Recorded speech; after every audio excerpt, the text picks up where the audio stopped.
2, 1. You may now begin. Good morning. I'd like to welcome you to the April 19th, 2024 meeting of the House Opportunities Commission's Budget, Finance, and Audit Committee. And welcome all of those who are joining us by Zoom and also staff present for the meeting. Introduce to you the other members of the committee who are present with us, Commissioner Merkowitz and Commissioner Kelleher. We will proceed now with the agenda for the meeting. First action is to adopt the minutes of our March the 15th, 2024 meeting. Do I get a motion to approve the minutes of March 15th? I move that we approve the minutes of the Budget and Finance and Audit Committee of March 15th, 2024. Second. It's been properly moved and seconded to approve the minutes of March 15th, 2024. All those in favor signify by saying aye. Aye. Opposers, nay. So ordered. The next item will go to our discussion items, which are, we have 3 of those today. The first one will be our fiscal year 2025 budget presentation related to our general fund for 2025. And I'll turn to our President, Andrews. Yes, thank you, Mr. Chair, committee members, members of the public, and the HOC team. We are presenting today a focused presentation on 2 components of our budget. As you may recall, at the last board meeting, we presented an initial recommended budget. We have a series of meetings between that recommended budget and the final adopted budget that comes before the full commission in June. We use these meetings as an opportunity to share insight in regards to various components of the budget, receive feedback, and make any revisions as recommended by the committee prior to the final recommended adopted budget. I will turn it over to our finance team, both our CFO, Tim Getzinger, and our budget officer, Terry Fowler, to provide additional explanation. Thank you. Thank you, President Andrews, Commission. For the record, Tim Getzinger, Senior VP of Finance and CFO. And I want to thank and recognize the budget team for compiling this recommended budget, which is nearly $690 million in aggregate. Just to go over some of the logistics of where have we come from and where are we going. Thus far, on April 3rd, 2024, staff provided the presentation of the President/Executive Director's FY25 recommended budget. On April 10th, 2024, staff released the FY25 recommended budget book. Today, we are here to discuss the general fund and the public fund budgets as the President expounded upon. We'll also provide an overview of HOC's reserves. And then later in mid-May, likely on May 17th, I think we're still working on that schedule, staff will be meeting to provide the Budget, Finance, and Audit Committee a meeting regarding the mortgage finance, real estate, and opportunity housing budgets. And then finally, on June 5th, 2024, staff will propose to the Commission the adoption of the fiscal year 2025 budget.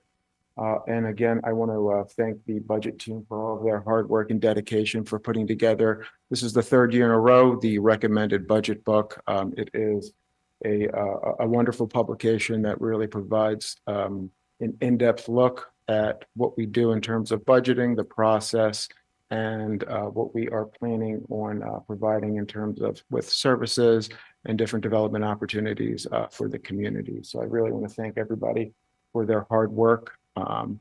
It is an excellent oversight of the agency as well as a demonstration of operational transparency. And so thank you. And with that, to present the FY25 recommended general fund budget is Terry Fowler, our budget officer. Terry. Thank you, Tim. Good morning, President Andrews, Commission, and viewing public and staff. In this portion of today's meeting, we will review the FY25 recommended budget and also inform the committee of any changes before we present the budget for adoption. If we move to slide 11 of our presentation. At the April 3rd Commission meeting, we presented a balanced budget of approximately $348.4 million. Please note that the budget is currently balanced with a projected draw of approximately $854,000 from our general fund operating reserve.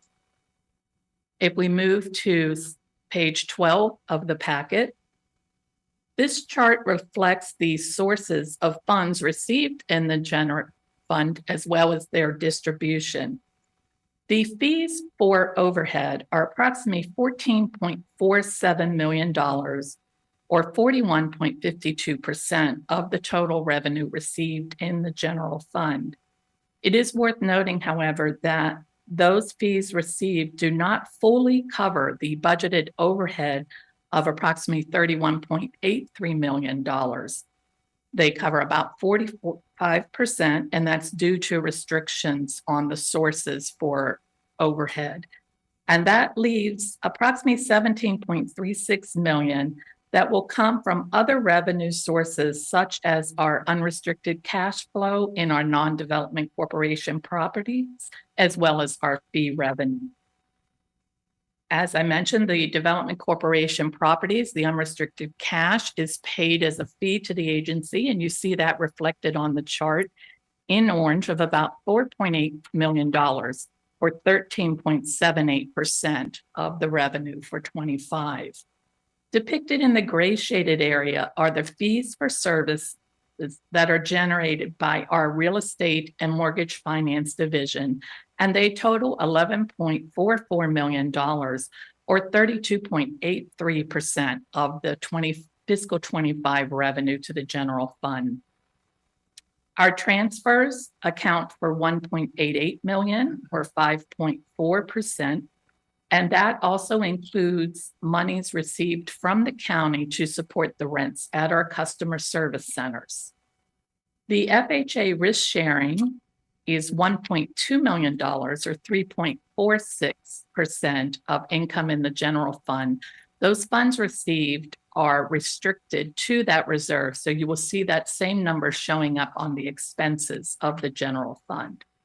Finally, our other income of $195,000 includes our rebates earned on the P card. And with the rising rates, we are projecting to generate income on the unrestricted cash in the general fund as well. And finally, you see the draw that I mentioned from the general fund operating reserve of approximately $854,000. If we move to the next slide on page 13, this pie chart reflects the distribution of general fund expenses by accounting group, including personnel cost, which is consistently the largest expense in the general fund, of approximately $26.89 million, or 73.67%. Our operating fee expense includes audit fees, building rent, bank fees, and the restrictions thereof of $694,000, or 1.9%. Our administrative costs account for 4.27%, or 4.27 million, sorry.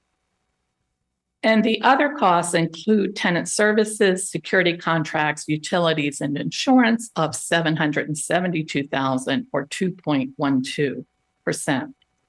Maintenance expenses for our Dietrich, East Deer Park, and 2 customer service centers, as well as contract costs for our IT department, are $1.92 million, or 5.25%.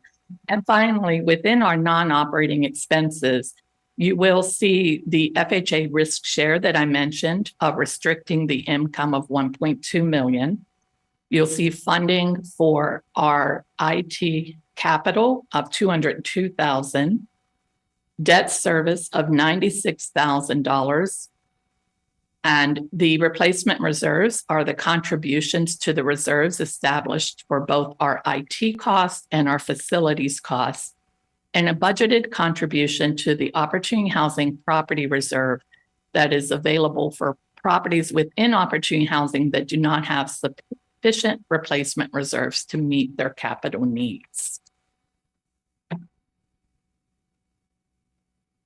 If we move to the next slide on page 14, And I apologize that in fitting all the information, it has gotten a little small. We will work on that.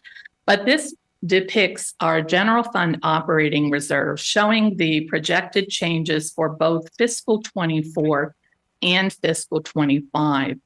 When we look at fiscal 24, there were monies deposited here totaling $6.6 million. That includes a transfer from our debt service reserve of $5.1 million.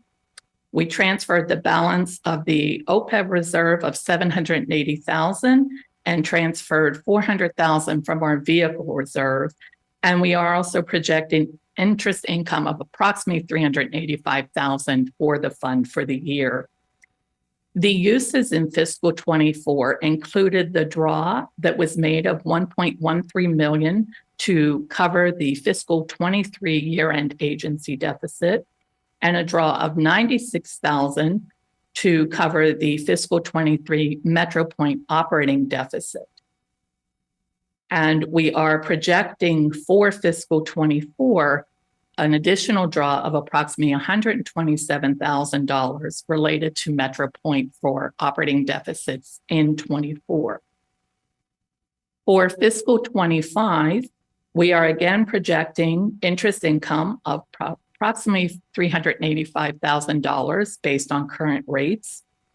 And the uses projected in 25 include the estimated draw to balance the budget of $854,000 and the estimate of $22,000 for the projected Metro Point operating deficit.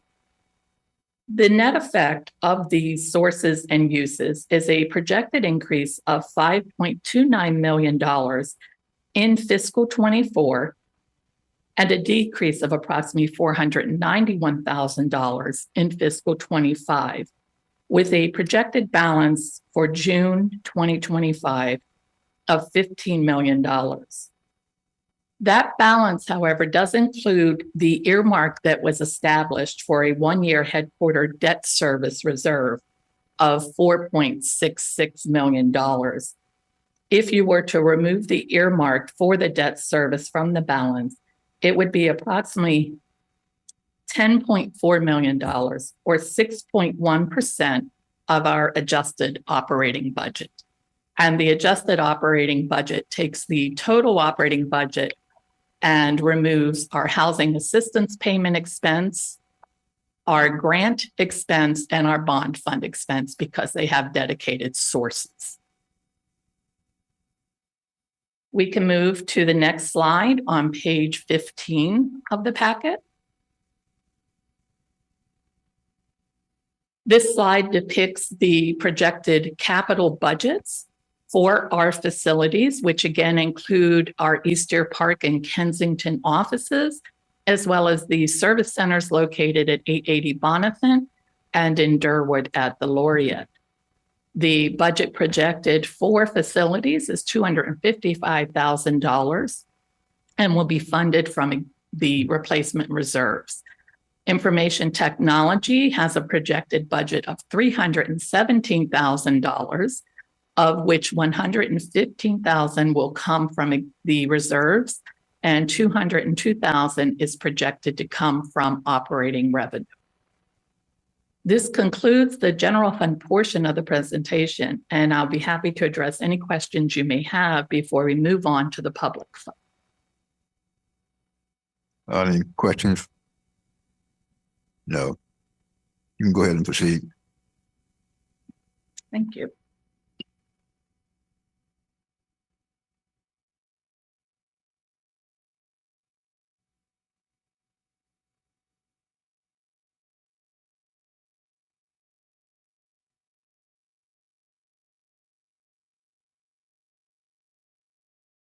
Joining me today is Kai Shea, the Assistant Budget Officer of HOC, and he will be presenting the public fund.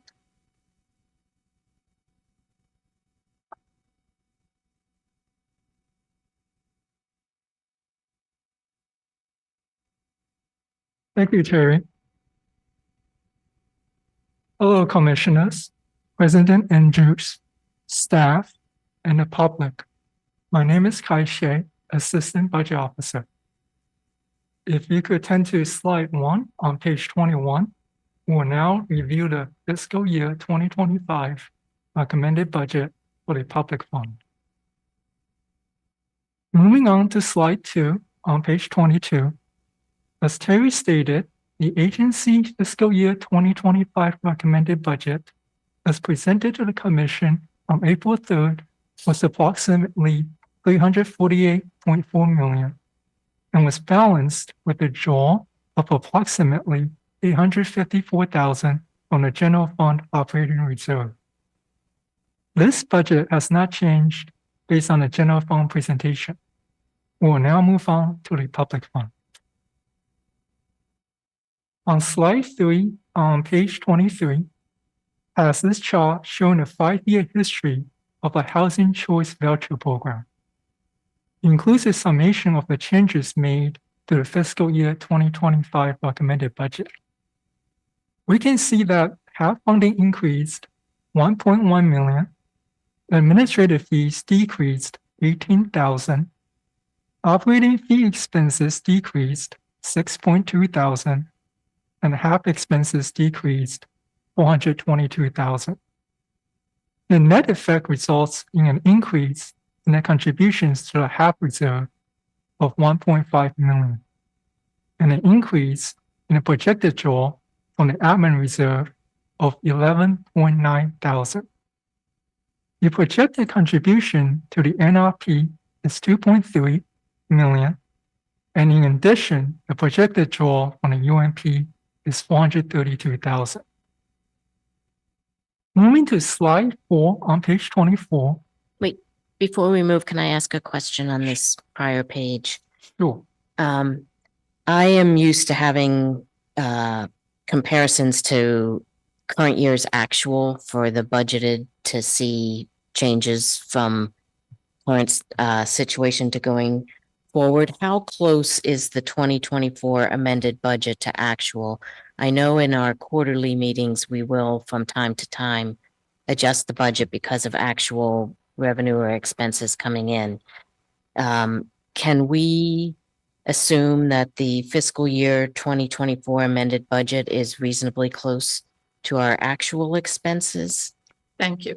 Yes, as we've been reporting in the quarterly, because of the increased utilization in the fund reaching the 98% earlier in this fiscal year, we are receiving higher housing assistance payment revenue. Right. In addition, the administrative fee income that we are receiving has increased because of that higher utilization. As is typical in any year, we do have savings in our administrative expenses due to staff turnover or vacancies. Sure. So we are experiencing a surplus on the administrative side of the program. That is what enables us in this year to use those prior funds received and not used to support the current cost of the program. Because as you can imagine, right, with increased utilization becomes increased need for staff. And so we are drawing on those funds we have received not only in 24, but in prior years to support the ongoing cost related to the program. Okay. So if I go back and calculate the difference between 24 and 25, either one of these recommended or revised budgets, that would be considered a reasonably accurate comparison of current to yes, what we requested. do to develop these is we take the most recent data of utilization income received for both HAP and administration and project based off the plans for the program. So it is directly tied, and that's why you see changes here, because we re-benchmarked it based on the activity that has occurred since we developed the recommended budget, as well as information received from HUD of additional fundings that they are providing. So that's why you see these changes. I think that gets at my second question, but tell me if there's more, and that was what's driving revising a budget that is the recommended budget that we just got, weeks ago. And because when we developed the housing choice voucher program, we do not even yet know the funding for the current year. So as we get new information, for instance, we know now the calendar year 23 funding. We have not yet received from HUD the calendar 24 funding. And if we get notification before the budget is adopted that there is a change in the projected funding, we do work to incorporate it in the budget. Okay, thank you. So the 2025 revised is the update because of new information from HUD in Yes. terms of what we could expect during next year for reimbursement in these Yes. programs. And I do believe once they re-benchmark for actual utilization, that it could potentially be even more than we are current projected. But based on the latest information we have, this is the best forecast for 25. Okay, thank you. You're welcome. It would be helpful to have the 24 to 25 comparisons. Quite frankly, I think it'd be a lot more helpful than the recommended to recommended comparison. So just a comment for future. Thank you. Thank you. Moving to slide 4 on page 24, you can see the total of non-HAP expenses is 12.6 million. Personnel totaled 7.96 million, or 63%.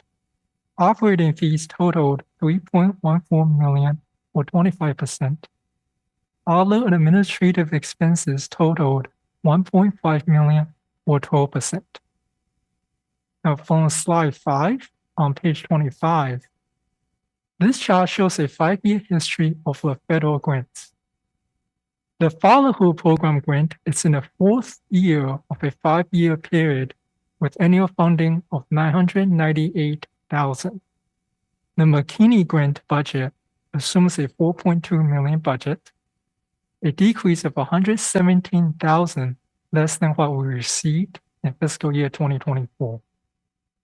Finally, the Ross grant assumes a budget of $575,000, reflecting an increase of $27,000 to support a larger portion of the existing work years.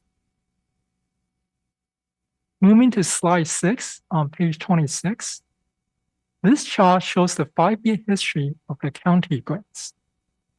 We see changes from fiscal year amended to fiscal 2025 recommended. Closing cost funding has increased $5,000 or 2.4%. Funding for the recordation tax programs decreased by 4% or $127,000. McKinney funding remained the same. Miscellaneous funding decreased $7,000 or 1.8%. Changes from the fiscal year 2025 recommended to fiscal year 2025 revised shows the county contract increased $323,000 or 4%. Moving to slide 7 on page 27, this chart represents the fiscal year 2025 agency revised operating budget, summarizing the changes we made today. We began with a balanced budget using reserves. The revised budget now shows a surplus of $110,901 based on the increased funding from the county contract that was partially offset by removal of the budgeted salary lapse in resident services and decreased fees paid from the Housing Choice Voucher Program to the general fund for overhead expenses. Staff will present recommendations for any surplus or deficit at the May BF&A meeting. I will be happy to answer any questions you might have at this time. Are there any additional questions from the commissioners? If there are no further questions, I will turn it back to Terry, who will tell you about what is coming up in the next BF&A meeting. Thank you, Kai. Yes, on May 17th, as Tim mentioned previously, we will be discussing the mortgage finance and real estate divisions that will also include the bonds, as well as the Opportunity Housing Fund. And Commissioner Kelleher, one of the things I do want to mention that there'll be additional changes anytime you're developing a budget, there comes a point where you have to put a pin in it and say, this is where we're at. And it is not untypical that by the time we are presenting at the April meeting, that the budget that was finalized for recommendation early March, that we already know of additional information. For instance, some of the things that may affect the public funds is we have not yet been notified of the amounts for our smaller county grants, such as those that support emergency services, housing location, as well as help supplement funds for the McKinney programs. Those sometimes are not known until after we adopt our budget. And so, in fact, this past year in December, we brought you changes for those smaller grants based on revisions from the county. So we have our pulse on the latest information, trying to bring you the best information for proposed adoption in June. And if you do have any other questions related to this, we're happy to address them at this time. And if not, we look forward to our discussion on May 17th. Very good. I don't see any other questions. Do you have a question? No, just a comment. It reminds me of great sage's words, Yogi Berra, that predictions are hard, especially about the future. So, It's a tough job. Yeah. Thank you. I mean, I Thank you, think team. Wonderful. the factor that has been most volatile in the past has always been related to HUD funding, especially on the housing choice voucher. Because if you know, this year they introduced a number of new initiatives that certainly weren't anticipated or known. And when HUD gets certain amounts of dollars that they can put together and put in a special initiative focused on a special targeted population, they do that. So, you know, and they've made adjustments in administrative fees like Yeah, that has regular. changed significantly. Yeah. We went from funding in the low 80s to currently close to 94%. Now, that's 94% of what they think it costs to run the program. So Yeah. it's important to note it's still prorated, but the proration has increased over the years, which has been greatly helpful. Thank you. Thank you. Thank you, team.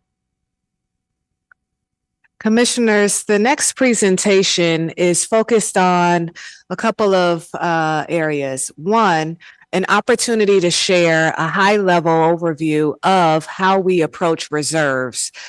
This started with the request from the board to provide recommendations related to our operating reserves. We're using this opportunity to also provide insight in regards to other areas and other components where we also have reserves based on policies that have been set by the commission and or requirements that we have. And so in this presentation today, we aren't requesting any formal action. This is for educational purposes as well as deliberation discussion amongst the committee and an opportunity to provide some thoughts in regards to where we think we should be if the stars align and we're able to get there.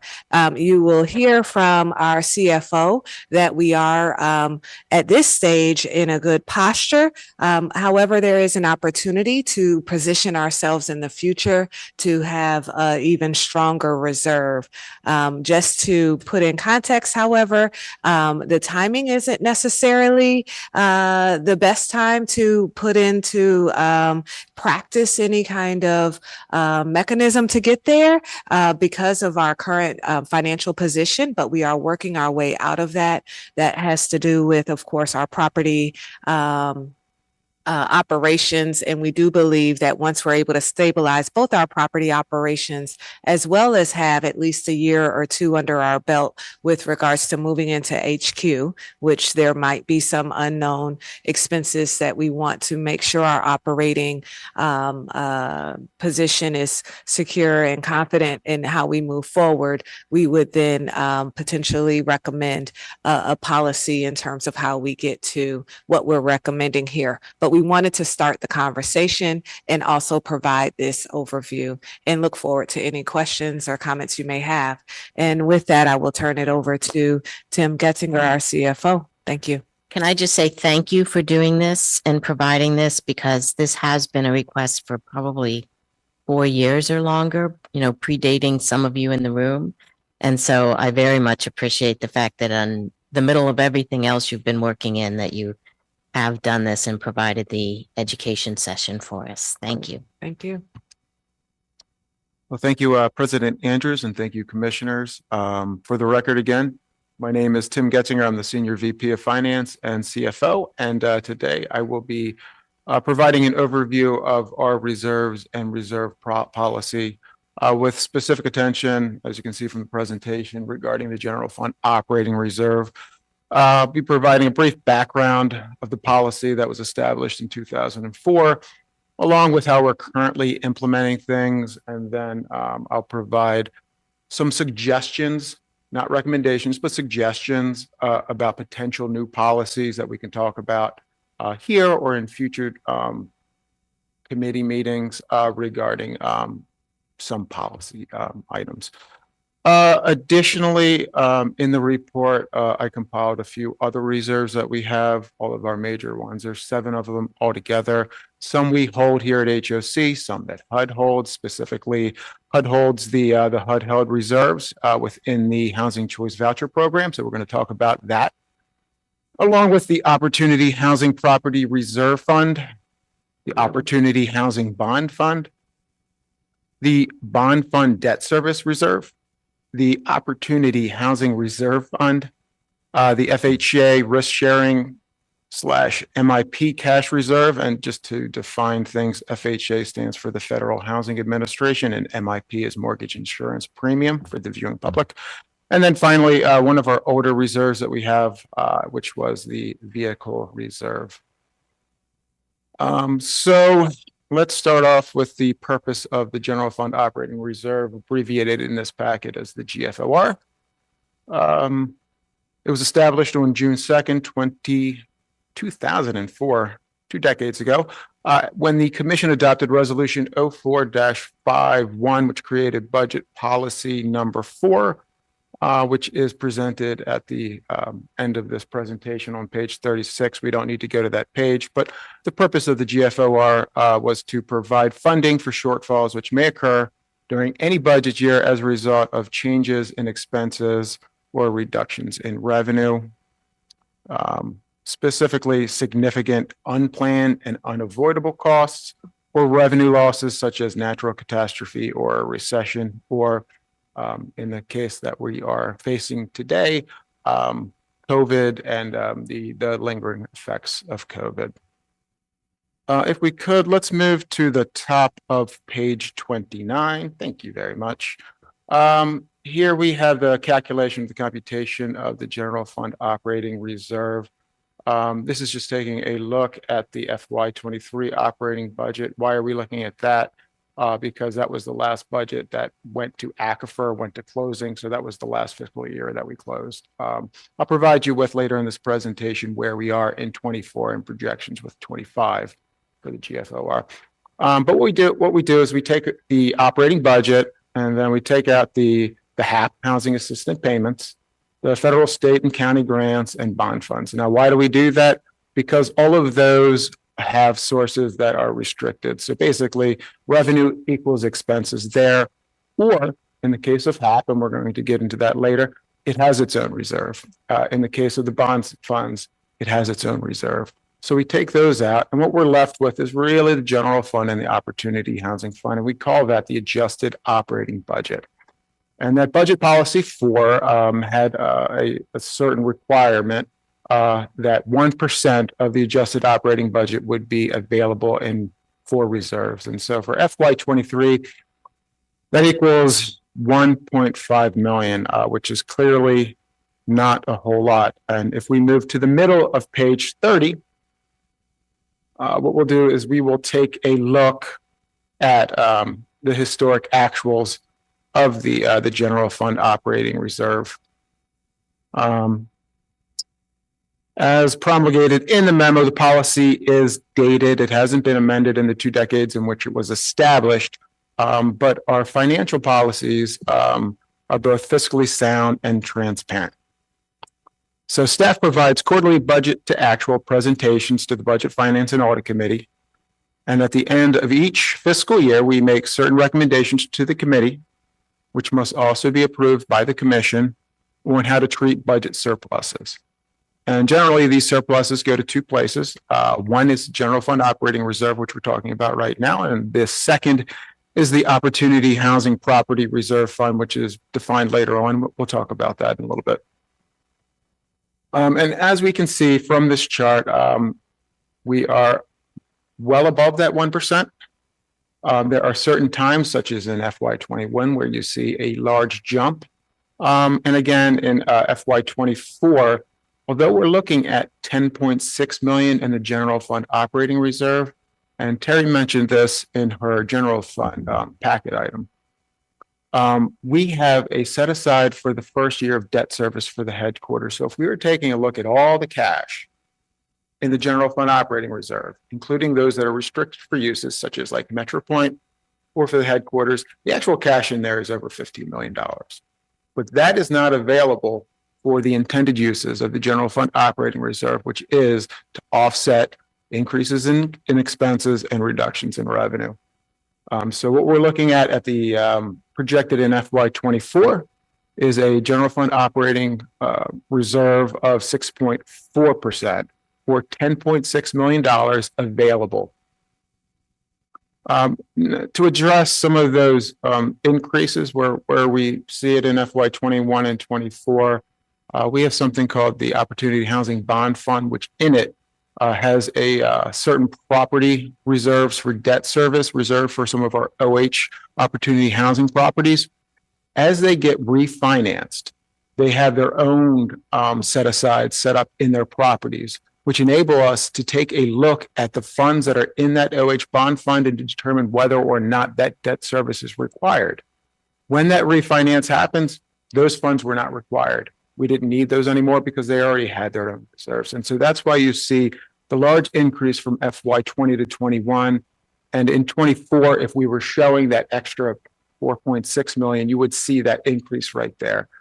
We took that recommendation, of course, to the Budget, Finance, and Audit Committee back in September. It was approved in October. But again, in FY24, we're looking at about $15 million when you consider both the operating reserve and the HQ debt service. So that's currently what our practice is. What is the best practice? I spoke with our auditor, with CLA, Clifton Larson Allen, as well as taking a look at some best practices of what is the county doing, what are other housing authorities doing, what additional literature is out there in terms of GFOA, Government Finance Officers Association. And really what they do is they say it's really between a 5 and 15%. We do a lot of things in this agency. You know, we're not just a public housing authority. We're also a developer. We have a lot of properties. And given our financial makeup and diversity, really that 10% is a standard, which I would suggest, not proposing, but I would suggest. And the delta between that is about, I think it's about 6 million. I think we would need to get up to about 16 million. So from actually it's 6 million. We would need to get up to 16.6 million. Again, we're at 10.7 in order to reach that 10% reserve. Again, I just want to note, and it's in the presentation, that we do have that headquarters reserve within the general fund operating reserve.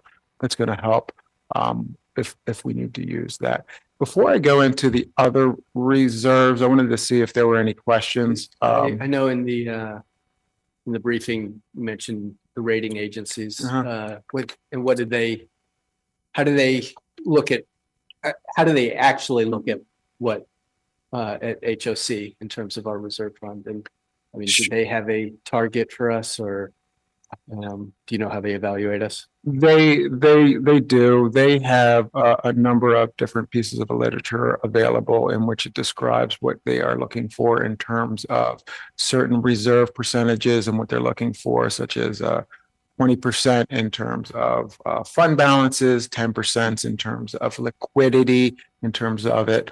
we do look at that information. We do provide information regarding our fund balances and our reserve and our different liquidity ratios on a quarterly basis. And we're always looking at that to make sure, because as we are going to the market and looking to Moody's for a rating such as for Hillendale, which is coming up, and we have we just had a kickoff call for single family bonds, in which I think we're looking to issue in June. We're always taking a look at what our financial position to be able to understand where that rating would be before we get it, and to try to position ourselves in a beneficial way. Because of course, we want the best rating because that gives us the best rates and helps to reduce the cost of debt issuance and debt. I guess, well, so a couple of questions. One is, on our reserve fund specifically, do they have a target for us? And is there anything,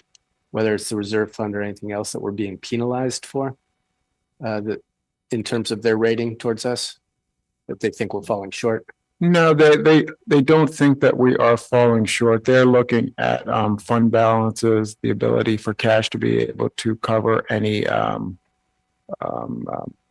liabilities, usually current liabilities. They take a look at those ratios. There is nothing that we're seeing that would be penalizing us.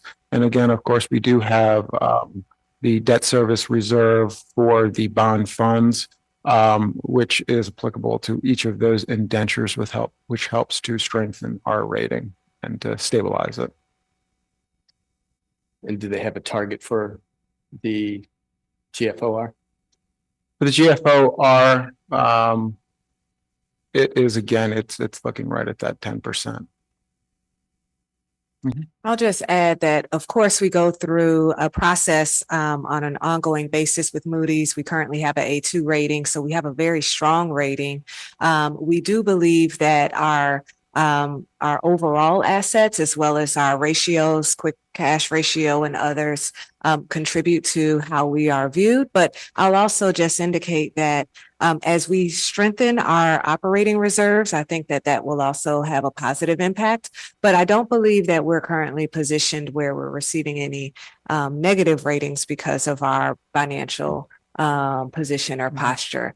I do also feel as though Moody's, similar to FICO score, is hard to put your finger on in terms of all of the various components, but we do seek support from our financial advisors as well as we undergo our Moody's reviews on an annual basis so that we can best position ourselves.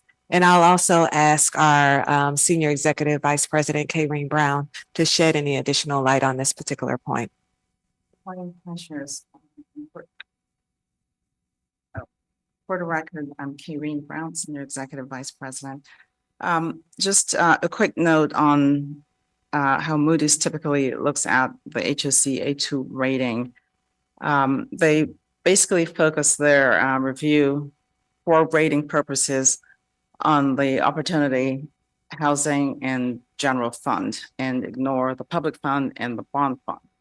And they essentially make adjustments to the balance sheet items for those two funds for non-cash items and deferred items on the balance sheet, and then they basically make certain adjustments to determine our borrowing capacity, and for things that that touches on all of the cash that's available. So all of the reserves that we have are factored into that calculation. And they make haircuts for our financing activities related to our real estate or risk share loans that aren't achieving certain debt service coverage. So they go through that iterative process. And at the end of the day, as long as we have a positive borrowing capacity, our rating is firm. And so we go through that exercise. They don't exactly tell us what the methodology is and when they change it, but we work with our financial advisor who has a bird's eye view of housing authorities across the country, locals and state agencies, and they have a good sense of how Moody's views the process.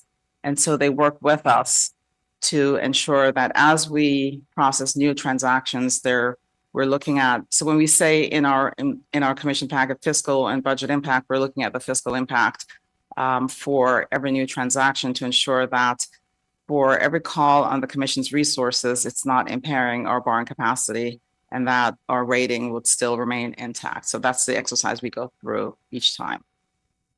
And I could say, because I sit on the actual transactions that occur with our bond counsel, and when we offer indentures to put out for sale for bond, the work of the staff and our bond counsel that they do together has been just tremendously well received, and has been responsible for why we've done very well on pricing and on sale on our bonds. And so, so we're in a really very strong position there. And I think I really do. I'm always very pleased with the level of work and anticipation that's done in terms of preparing for those bond sales. And we always have done very well. No, thank you for all of that. And I mean, I do want to acknowledge, I know we have a very strong bond rating, and I also know that, I'm sure so the rating agencies, it's a formula. It's not just, check the box. Did you hit this, so there's some push and pull within there. I just wanted to think about it partly in that context, because, also, as you note in the document, I mean, you don't want to set it, whatever eventual rate we set it at, you don't want to set it too low because there are costs to that and potentially to our ratings, but you also don't want to set it too high because there's potentially an opportunity cost there for those funds.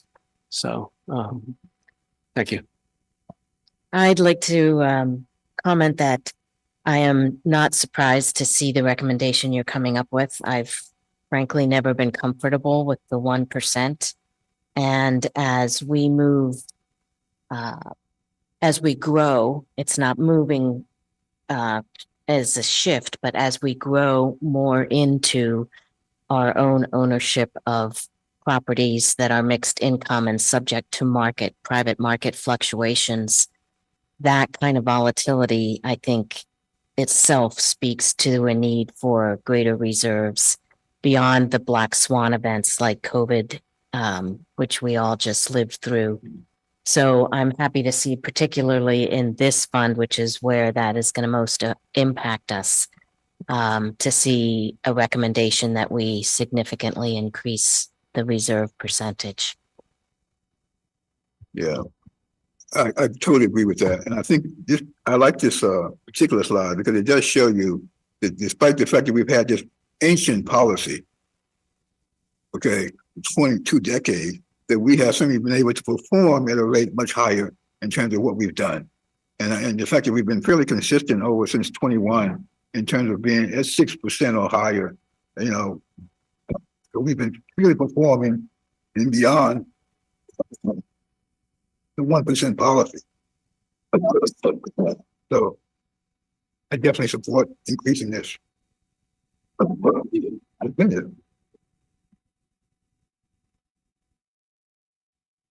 And if you'd like, I can take you through the 7 other reserves just briefly, just to give you an overview and some description.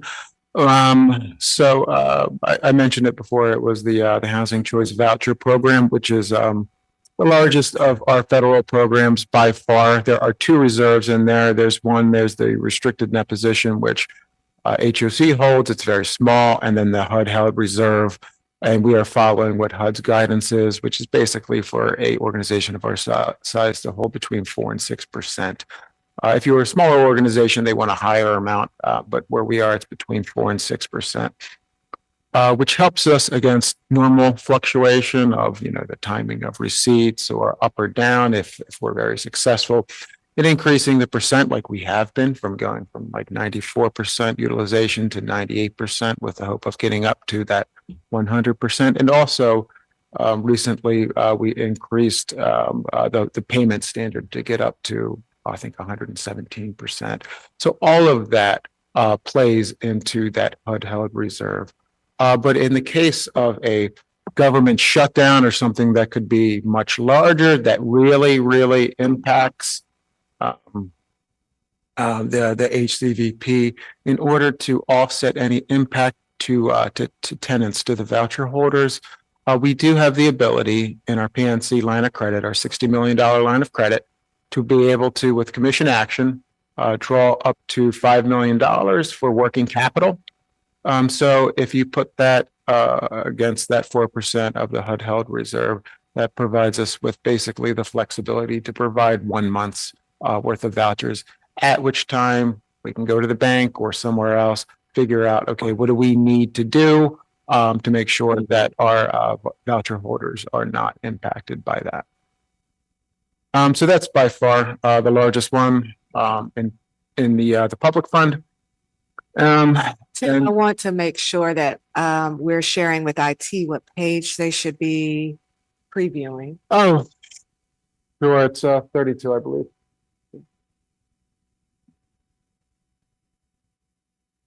Thank you. And in terms of the Opportunity Housing Property Reserve Fund, you can scroll down just a little bit. I'm just going to take this one by one. The Opportunity Housing Property Reserve that provides capital repair and replacement reserves for our opportunity housing units. We talked about that a little bit earlier today. We have, of course, our Opportunity Housing Bond Fund, which is used to support variable rate demand obligation bonds, and is also a repository of debt service payments for certain properties such as our VPCs. The next is the Bond Fund Debt Service Reserve. And this is actually for our bond funds, so the multifamily and the single family bond funds. And these are funds restricted in each indenture, and it's only available for the benefit of the program for which they are funded.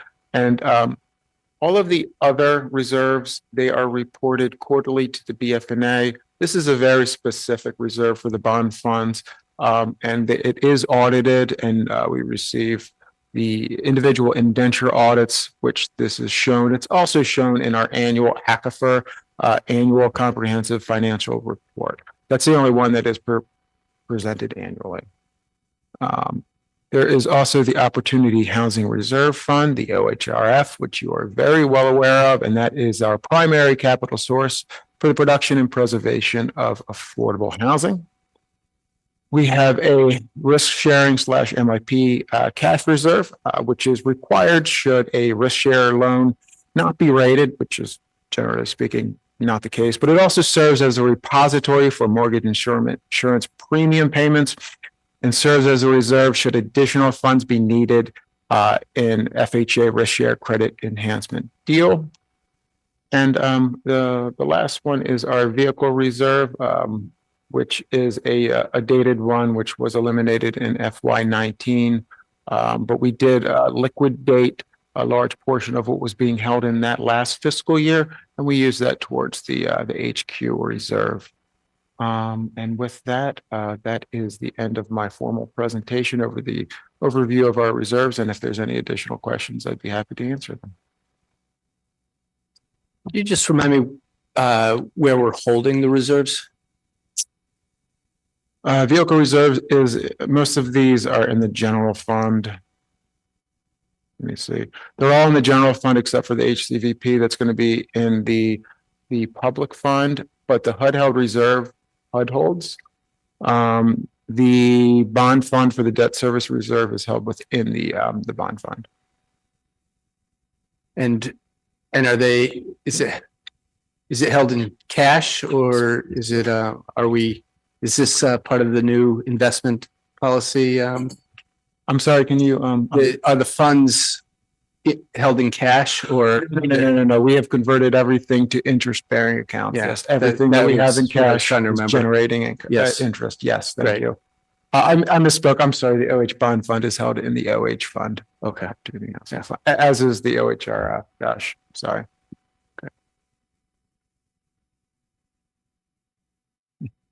So the next step going forward to get this policy put before the commission for action.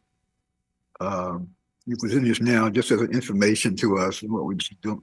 What's the next step going forward about how you're going to want to advance this to the full commission for action? Well, if the committee supports, and it sounds as though there was some general support around where we're headed in terms of a percentage that we think would be ideal, we can go forward with drafting a draft policy, present it back to this committee just to ensure that there is alignment, and then move it forward with the full commission. And so I look to you all to confirm that those are the next steps that would be deemed appropriate. Any questions from committee members? No, I would agree with that. And I mean, Chelsea, I also agree with your comment earlier. You know, when it's a target. Yes. And so I don't have a problem with setting that as a target. You know, you can't move to, you know, reach that target when you're still drawing down from Yes. it. So, so I think, I mean, I feel comfortable with where we are right now. The 1% as a policy is insufficient. But I support moving us towards a 10%. Great. So we'd like to prepare a draft and allow an opportunity for you to see that before we present it to the full commission. Thank you. Thank you. Okay, thank you. I think that completes our agenda for our Budget, Finance, and Audit Committee for today. And so as of 11:02, we are now finished with our meeting and we can adjourn. Thank you very much. Thank you.